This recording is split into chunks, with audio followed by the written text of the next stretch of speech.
السلام علیکم ورحمۃ اللہ وبرکاتہ۔ ان الحمد للہ نحمدک ربنا ونستعینک ونستغفرک ونستہدیک ونؤمن بک ونتوکل علیک ونثنی علیک الخیر کلہ ونکبرک تکبیرا۔ اما بعد فاعوذ باللہ من الشیطان الرجیم۔ بسم اللہ الرحمن الرحیم۔ والعصر ان الانسان لفی خسر الا الذین آمنوا وعملوا الصالحات وتواصوا بالحق وتواصوا بالصبر۔ صدق اللہ العلی العظیم۔ قابل احترام بزرگوں، عزیز دوستوں، نوجوان ساتھیوں، گزشتہ جمعہ بھی تفصیل کے ساتھ یہ بات سامنے آئی ہے کہ اللہ تبارک و تعالیٰ کے نزدیک، بلکہ اللہ کی جانب سے مجھے اور آپ کو جو ساری نعمتیں ملی ہوئی ہیں، ان میں سب سے بڑی نعمت ایمان کی نعمت ہے۔ اگر کسی بندے کو دنیا جہاں کی ساری دولت مل جائے اور کسی بندے کو غیر معمولی صحت اور خوبصورتی مل جائے اور کسی بندے کو بڑے سے بڑے عہدے اور کرسی مل جائے اور جو کچھ اس کے تصور سے باہر ہے وہ ساری چیزیں اگر اسے مل بھی جائیں، تو ان تمام کے باوجود اگر وہ یہ نہیں جانتا ہے، یعنی اتنی بیسک نالج بھی اس کی نہیں ہے اور اتنی بیسک سوچنے کی صلاحیت بھی نہیں ہے کہ آخر میرا پیدا کرنے والا کون ہے اور اس زمین و آسمان اور یہ سارے نظام کو چلانے والا کون ہے، اور جو کوئی بھی، جو ذات بھی پیدا کرنے والی ہے اور اس نظام کو چلانے والی ہے، اس ذات کا میرے اوپر کیا حق بنتا ہے۔ اگر اتنی بیسک نالج بھی اگر کسی کے پاس نہ ہو تو آپ غور کیجئے کہ اس سے زیادہ نقصان اور خسارے میں کون ہو سکتا ہے۔ بہت تعجب کی بات بھی ہے، عجیب و غریب حیرت بھی ہوتی ہے کہ ہمارے وہ نوجوان ساتھی، ہمارے وہ پڑھے لکھے ساتھی جنہوں نے اپنی تعلیم کے ذریعے سے اچھوں کو پیچھے چھوڑ دیا، ہمیں خوشی ہے اس بات پر کہ اس وقت جو چینج آ رہا ہے ہماری سوسائٹی میں، ایجوکیشنل لیول سے جو چینج آ رہا ہے، وہ ایک بڑا غیر معمولی ریولیوشن ہے اور بڑا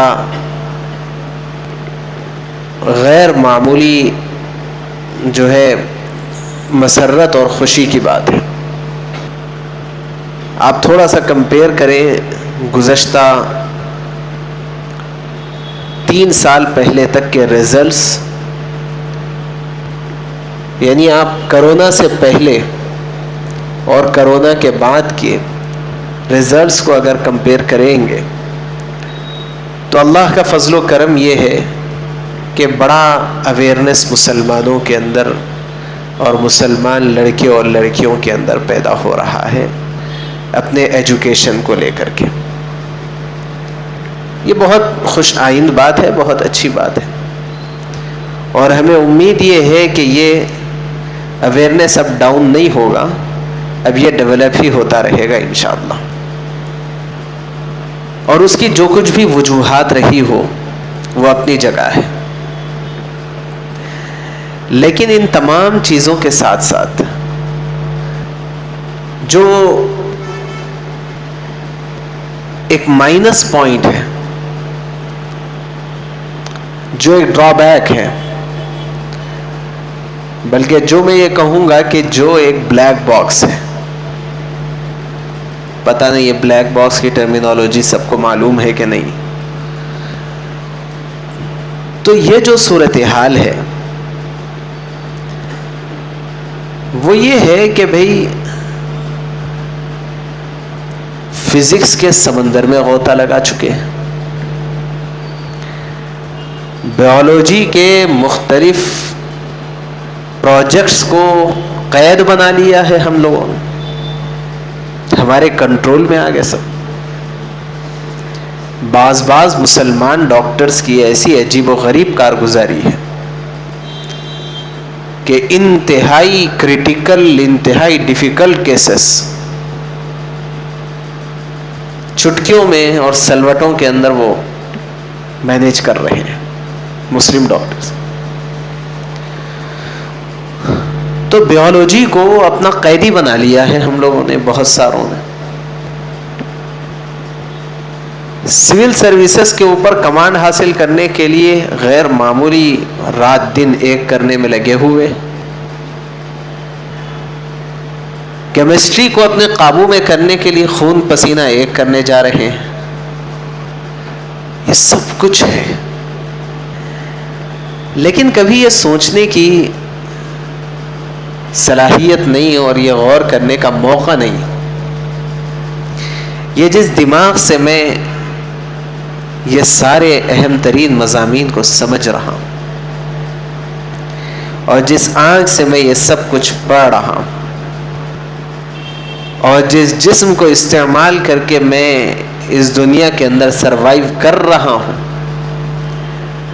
بلکہ بیولوجی والوں کو تو یہ سمجھنے کے لیے بہت آسان موقع ہے کہ جس جسم میں انسانی کے اوپر میرا یہ پورا ریسرچ ہے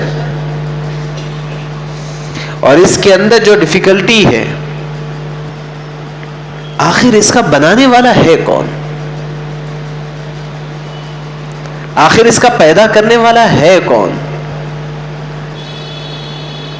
چاند پر پہنچنا تو بہت آسان ہو گیا،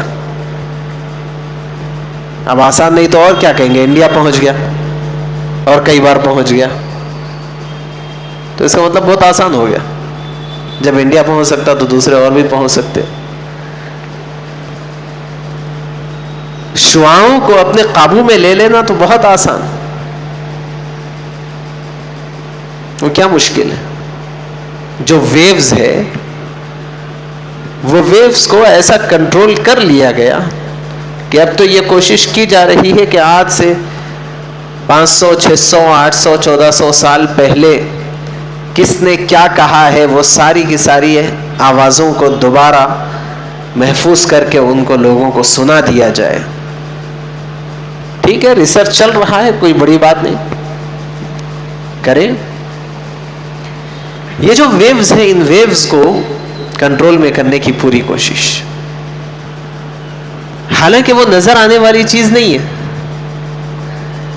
لیکن ان تمام کے باوجود، بلکہ میں یہ کہوں گا کہ یہ تمام سائنسی پروجیکٹس کو اویل کرنے اور یہ فیسلٹیز کو اویل کرنے کی چکر میں ہم لوگوں نے یہ سوچ لیا اور ہمارا ذہن یہ بن گیا کہ اب ہم خدا کو بھی سائنس سے سمجھنے کی کوشش کریں گے۔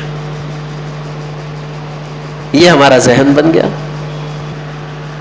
لیکن بہت موٹی سی بات ہے اور بڑی آسانی کے ساتھ سمجھ میں آنے والی بات ہے کہ سائنس کا جو موضوع ہے، سائنس جو کام کرتی ہے، تو وہ نظر آنے والی اور دکھائی دینے والی چیزوں پر کام کرتی ہے یا اس سے ماورا چیزوں پر کام کرتی ہے؟ سائنس کا یہ موضوع نہیں ہے کہ جنات موجود ہے یا نہیں. تو جنات کا ایگزسٹنس یہ سائنس سے کوئی ثابت کرنے کا مطالبہ کرے تو بھئی یہ تو سائنس کا موضوع ہی نہیں ہے, یہ اس کی ٹاپک نہیں ہے, یہ اس کے دائرے سے باہر ہے, کیونکہ یہ نظر نہیں آنے والی. اچھا, اس وجہ سے ہم جنات کا انکار کر دیں گے. کرو, اور جس دن سوار ہوگا آ کر کے تب پتا چلے گا کہ ہے کہ نہیں ہے, ایگزسٹنس ہے کہ نہیں. کرو انکار. بعض ایسے بہت عقل مند ساتھی ہوتے ہیں جو کہ ہم یہ سب چیزیں نہیں مانتے, مت مانو, اور پھر اس کے بعد پھر واپس پلٹ کے آنا نہیں. اب چڑھ گیا, جاؤ ڈاکٹر کے پاس جاؤ, کہاں بھاگے بھاگے پھرتے پھرو. تو میں یہ عرض کر رہا تھا کہ سائنس کے ذریعے سے اس کو ڈیفائن نہیں کیا جا سکتا, نہ سمجھا جا سکتا ہے, نہ سمجھایا جا سکتا ہے, کیونکہ وہ سائنس کی ٹاپک ہی نہیں. یہ تو ایسی بات ہے کہ آپ ڈاکٹر سے کہیں کہ بلڈنگ کیسے بنایا جا سکتا وہ سمجھائیے, اور انجینئر سے کہیں کہ علاج کیسے کیا جا سکتا ہے وہ سمجھائیے. ان کی ٹاپک الگ ہے, ان کی ٹاپک. ایسے ہی ایگزسٹنس آف گاڈ, اللہ تبارک و تعالیٰ کا وجود سائنس کا موضوع ہی نہیں ہے کہ آپ سائنس سے سمجھنے کی اس کو کوشش کریں. اور اگر سمجھنے کی کوشش کرو گے تو کامیاب تو ہوں گے نہیں, اس لیے کہ اس کو سمجھنا ہے ایک بہت ہی آسان ترین مثال کے ذریعے سے. کوئی ڈیفیکلٹی اس میں ہے نہیں, کیونکہ یہ معاملہ ایسا ہے جو ہر انسان کو اپنے دل میں بٹھانے کا ہے, ہر انسان کی بنیادی ضرورت ہے کہ وہ اپنے رب کو جانے اور پہچانے. اب اس کے لیے اگر بہت زیادہ مشکل اس مضمون کو بنا دیا جاتا کہ یہ پڑھنا پڑے گا اور وہ پڑھنا پڑے گا اور ایسا کرنا اور ایسا کرنا اور اتنے سال لگانا, تو پھر تو یہ ہر کسی کے بس کی بات نہیں تھی. لہذا اللہ تبارک و تعالی نے یہ نظام بنا دیا کہ دنیا کی ساری چیزوں کو اللہ تبارک و تعالی کے وجود پر دلیل بنا دی. اللہ کے وجود پر دلیل بنا دی. اب لوگ کہتے ہیں ہمیں سمجھ میں نہیں آ رہا, اس لیے کہ ہم نے دیکھا نہیں ہے.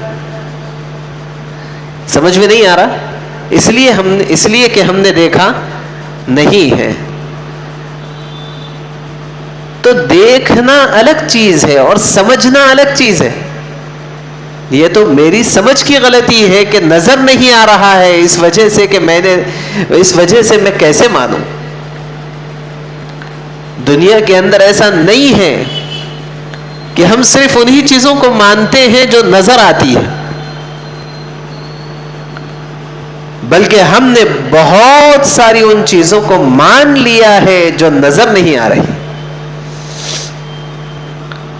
اور اس کے ماننے کے اوپر ہمیں اطمینان ہے, یقین ہے, اور ہم یہ سمجھ رہے ہیں کہ بالکل ہم نے صحیح سچا مانا. جیسے میں نے گزشتہ بھی ایک مثال پیش کی کہ ہمارے پاس اس بات کی ہمت نہیں ہے کہ ہم انگلینڈ کا انکار کر دیں, اس کی ہمت نہیں ہے کہ امریکہ کا انکار کر دیں, حالانکہ دیکھا نہیں ہے, گئے نہیں ہیں, لیکن دیکھنے والوں سے سنا ہے,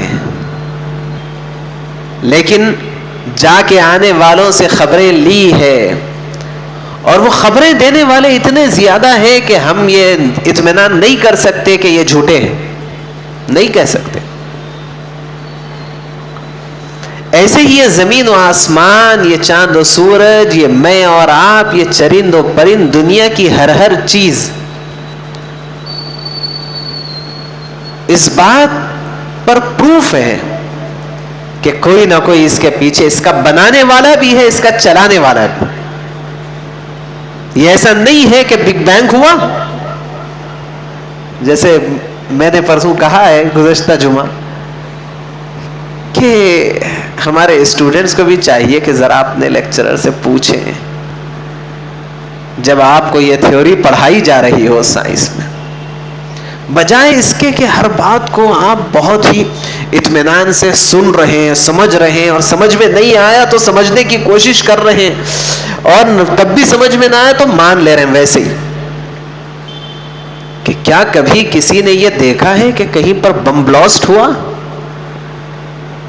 اور وہاں کی ساری چیزیں ٹوٹنے پھوٹنے کے بجائے وہ سب ادھر ادھر جو چیزیں پہلے سے بکھری ہوئی تھی وہ پورے سلیقے طریقے سے جم گئی جا کر کے؟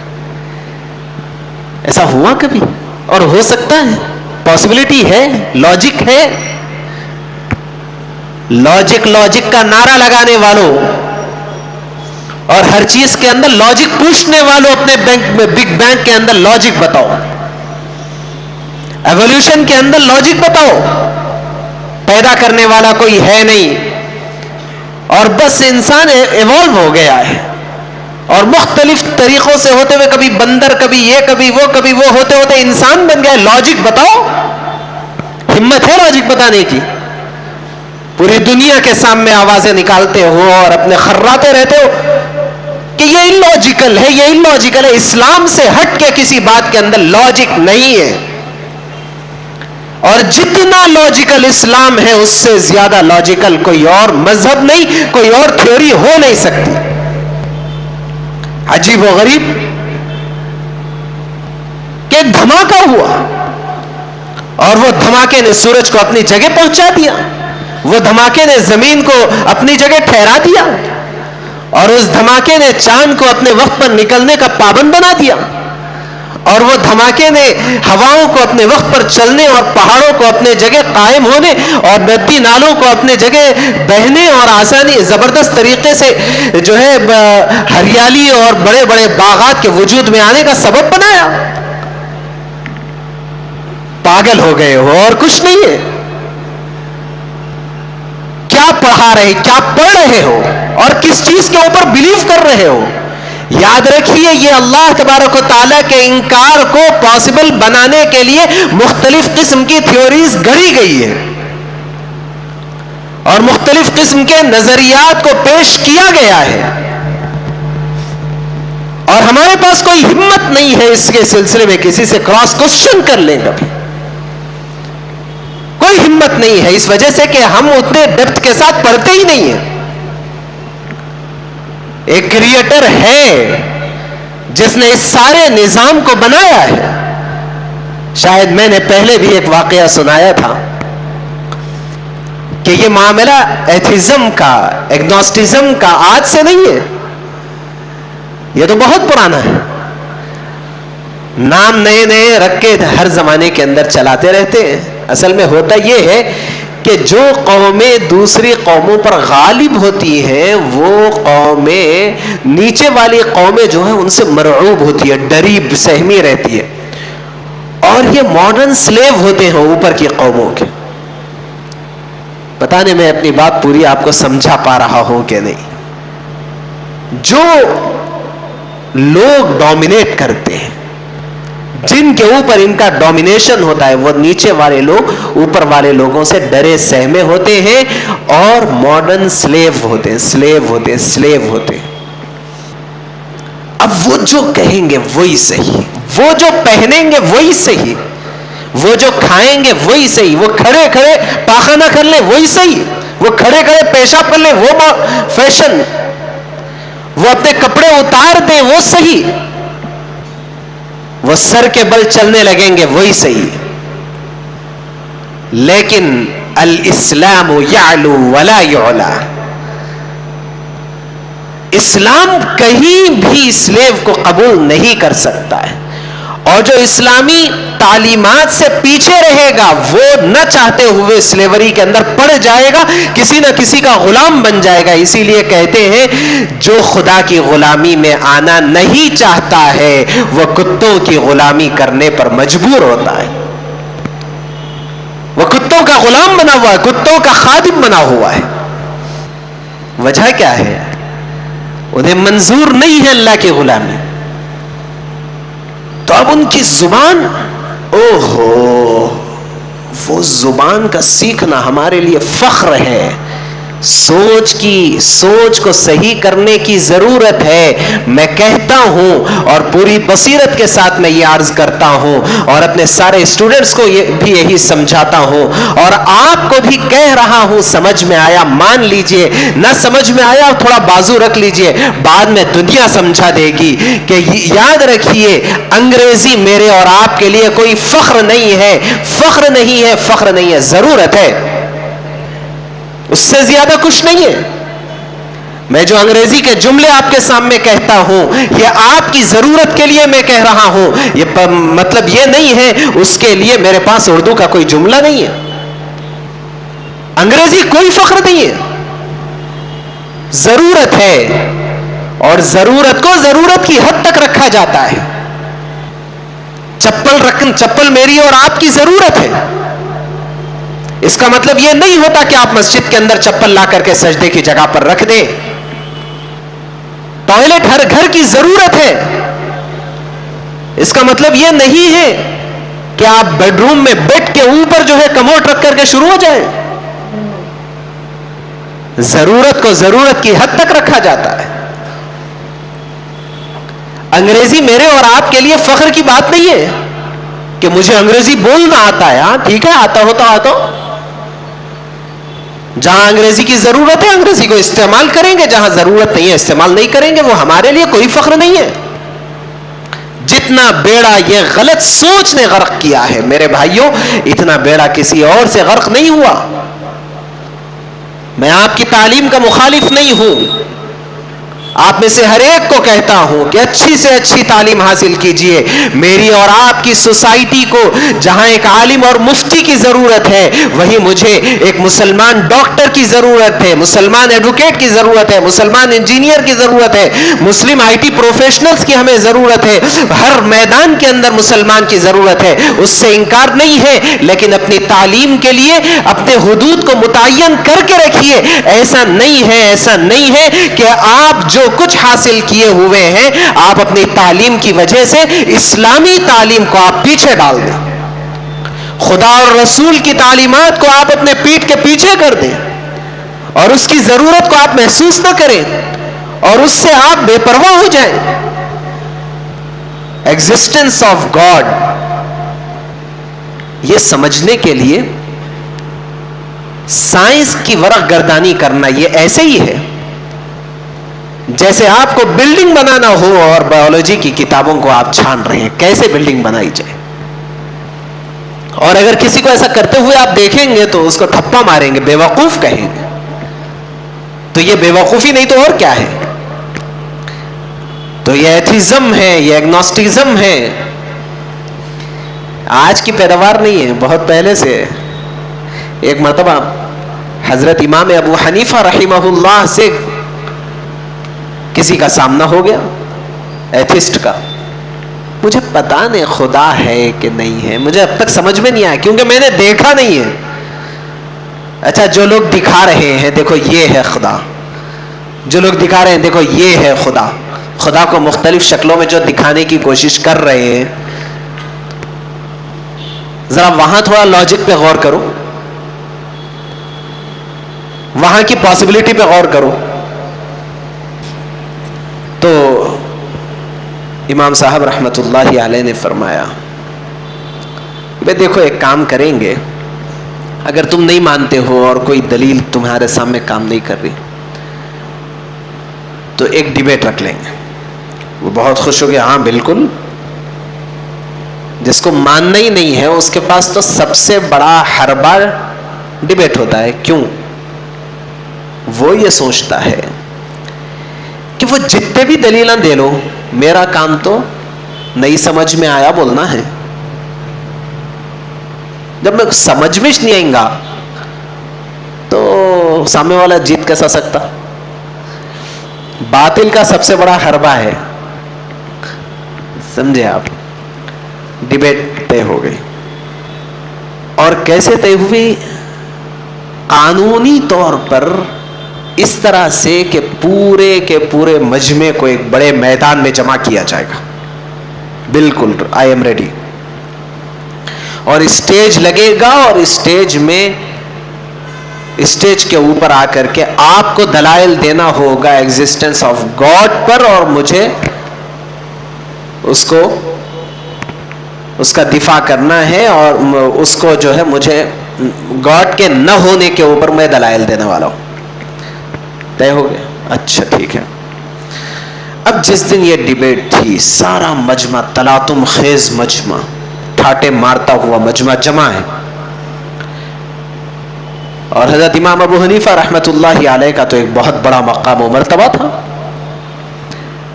اب یہ ڈیبیٹ ہونے والی ہے حضرت امام ابو حنیفہ سے، اور کس کی؟ یہ جاہل کنوار کی. اچھا چلو ٹھیک ہے، دیکھتے ہیں کیا ہوتا ہے. اب اسٹیج لگ گیا، جو ٹائم طے تھا وہ ٹائم ہو گیا، سارے کے سارے لوگ انتظار میں. جو یہ مخالف ایتھسٹ تھا وہ پہنچ گیا، اور پہنچ کر کے وہ الا بلا کی باتیں کرنا شروع کرا کہ دیکھو یہ ہے وہ جس کو تم اپنا امام مانتے ہو، تم اپنا بڑا کہتے ہو، تم اپنا قائد کہتے ہو، تم یہ کہتے ہو، تم وہ کہتے ہو. اگر ہمت ہوتی تو یہ وقت پہ آتا اسٹیج پہ اور ہم سے آ کے بات کرتا، ان کے پاس بات کرنے کی ہمت نہیں، وغیرہ وغیرہ وغیرہ، جو کچھ کہتا رہا بہت دیر تک. کافی دیر کے بعد مجمع میں بھی کافی بے چینی شروع ہو گئی. ارے کیا ہے بھئی، آ جانا چاہیے تھا، وقت پہ آئے نہیں. تو کافی دیر کے بعد حضرت امام ابو حنیفہ رحمہ اللہ تشریف لائے اسٹیج. اب جب تشریف لائے تو جو ہے اس نے کہا کہ ڈر گئے اس لیے وقت پہ نہیں ہے. اب جب میں سب کچھ کہہ رہا ہوں تو میری باتوں سے ڈر کے آگے. حضرت امام صاحب نے فرمایا کہ بھائی دراصل میرے ساتھ ایک عجیب و غریب واقعہ پیش آ گیا تھا جس کی وجہ سے مجھے بہت دیر ہو گئی. بات یہ ہے کہ میرے آنے کے راستے میں ایک ندی پڑتی ہے. اب میں وہاں ندی کے کنارے یہ سوچتے ہوئے کھڑا ہو گیا کہ یہ ندی پار کیسے کروں، اور میں سوچتے سوچتے کھڑا ہوا ہوں. عجیب و غریب بات یہ ہوئی کہ ندی کے کنارے جو درخت لگا ہوا تھا وہ درخت آٹومیٹک کٹ گیا، اور وہ کٹ کر کے آٹومیٹک اس کے پورے تختے بننے لگے، اور وہ تختے بنے پھر بغیر کسی کارپینٹر کے وہ تختے ایک دوسرے سے جڑ گئے. اور پھر میں دیکھ کے حیران ہو رہا ہوں، پریشان ہو رہا ہوں، آخر یہ میرے ساتھ کیا ہو رہا ہے. اور پھر یہ تختے ایک دوسرے کے ساتھ جڑ کر کے پوری کشتی بن گئی. اور یہ جو کشتی تھی وہ کشتی آ کر کے بغیر کسی ملاح کے، بغیر کسی چلانے والے کے، یہ آ کر کے میرے کنارے پر لگ گئی. میں نے سوچا کہ اب اس کشتی میں بیٹھ جاؤں گا اور کشتی سے پار کر لوں گا، لیکن مجھے کشتی چلانی آتی نہیں ہے. تو میں بیٹھ تو گیا تو دیکھتا ہوں کہ بغیر کسی چلانے والے کے ایک کشتی چلی اور دوسرے کنارے سے لگ گئی. لیکن بھائی ذرا سوچو، اتنا سب کچھ ہونے میں درخت کٹنا، تختے بننا، پھر کشتی بننا، پھر اس کا سفر ہونا، وقت تو لگے گا نا. اس وجہ سے میں آپ لوگوں سے معافی چاہتا ہوں، اس لیے مجھے دیر ہو گئی. اب یہ سننا تھا، وہ ایتھسٹ آیا اور آ کر کے کہنے لگا دیکھو یہ ہے تمہارے امام صاحب، کوئی لاجک ہے اس میں؟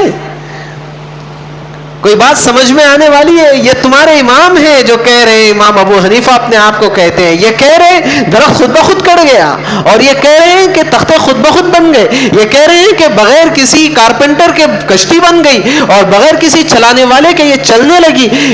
یہ کچھ نہیں، یہ بس اپنے آپ کو کوئی بڑا بتانا چاہتے ہیں، تمہارے اوپر ڈھونس جمانا چاہتے ہیں، اس کے علاوہ کچھ نہیں ہے. امام صاحب نے ایک ہی جملہ کہا، بس ڈیبیٹ کے اندر میں کامیاب ہو گیا، قصہ ختم. جب درخت خود بخود کٹ نہیں سکتا ہے، اس کے خود بخود ٹکڑے بن نہیں سکتے ہیں، جب وہ بغیر کسی کارپینٹر کے وہ جڑ نہیں سکتا ہے، بغیر چلانے والے کے کشتی چل نہیں سکتی ہے، یہ سارا کا سارا عالم کیسے کسی کریٹر کے بغیر کریٹ ہو گیا ہے، اور کسی رن کرنے والے، کسی سسٹم کے بغیر اور کسی چلانے والے کے بغیر یہ سارا نظام کیسے چل رہا ہے؟ اتنی موٹی بات سمجھ میں نہ آئے تو اور کیا سمجھ میں آئے گا؟ میرے عزیزو بھائیو، یہ بڑا عجیب فتنوں کا دور چل رہا ہے. اور جب ڈاکو اور چور ٹرین ہوتا ہے تو وہ آپ کی چپل چرا کر کے نہیں لے جاتا، بلکہ آپ کے لاکر سے، بریف لاکر میں سے وہ ہیرا چراتا ہے جس کی آپ کے پاس سب سے زیادہ قیمت ہوتی ہے۔ اس وجہ سے اس زمانے کے جو چور اور ڈاکو ہیں وہ آپ کے نام کو بدلنے کے در پہ نہیں ہے، وہ آپ کے پاس سے آپ کے مال و دولت کو چھیننے کے در پہ نہیں ہے۔ یہ سب تو چھوٹے موٹے گلی کے چورا ہیں جو یہ سب کچھ کر رہے ہیں۔ جو اصل چور ہے وہ آپ کے ایمان کے اوپر ڈاکہ ڈالنے کے در پہ لگا ہوا ہے اور ہر طرف سے وہ آپ کے اوپر حملہ آور ہے۔ وہ سوشل میڈیا کے ذریعے سے بھی ہے، وہ آپ کے ملاقاتوں کے ذریعے سے بھی ہے، وہ مختلف دوستوں کے درمیان ڈسکشن کے راستے سے آ رہا ہے اور مختلف راستوں سے آ رہا ہے۔ یہ وہ زمانہ ہے جس زمانے کے سلسلے میں میرے اور آپ کے پیارے حبیب حضرت محمد الرسول اللہ صلی اللہ علیہ وسلم نے فرمایا یصبح کافرا ویمسی یصبح مؤمنا ویمسی کافرا ویصبح مؤمنا ویمسی کافرا، کہ حال یہ ہوگا کہ صبح ایمان کی حالت میں بندہ کرے گا، شام ہوتے ہوتے کافر ہو جائے گا، شام ایمان کی حالت میں کرے گا، صبح ہوتے ہوتے کافر ہو جائے گا۔ وہ حالات چل رہے ہیں۔ اللہ کے واسطے اپنے ایمان کی حفاظت کے لیے اپنے بہت ساری تدابیر کرنے کی ضرورت ہے، اور بلا وجہ کے ادھر ادھر کے ویب سائٹس پر وزٹ نہ کیجئے، ادھر ادھر کے چینلز پر وزٹ نہ کیجئے، اور بس ایمان کے لٹیرے اور دین کے دشمنوں کے ہاتھ چڑھنے سے اپنے آپ کو بچائے رکھیے۔ اللہ تبارک و تعالی سے دعا ہے اللہ تعالی ہم سب کے ایمان کی اور اعمال کی حفاظت فرمائے، اور اس ایمان کی حفاظت کے ساتھ اللہ اپنے سے ملاقات کا شرف ہمیں نصیب فرمائے۔